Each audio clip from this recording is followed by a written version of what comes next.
সেই বলবো এই বলবো করতে করতে নির্বাচনের সময় ফেব্রুয়ারির কাছাকাছি চলে আসছেন।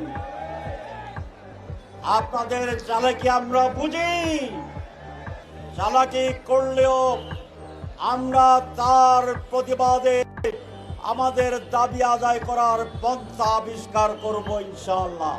সোজা আঙ্গুলে যদি ঘি না ওঠে আঙ্গুল বাঁকা করব। ঘি আমাদের লাগবেই। ২ নম্বর কথা, সময় ক্ষেপণ, এই চালাকি আপনাদেরকে বিপদে ফেলাবে ইনশাআল্লাহ।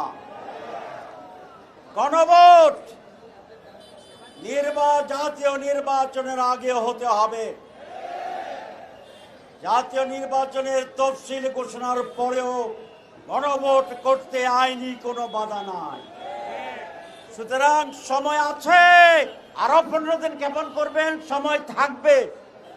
আরো ক্ষেপণ করবেন, সময় নতুন ভাবে বের হবে। যা বুঝাতে চাই বুঝে নিন। এই জন্যে নো হাঙ্কি পাঙ্কি,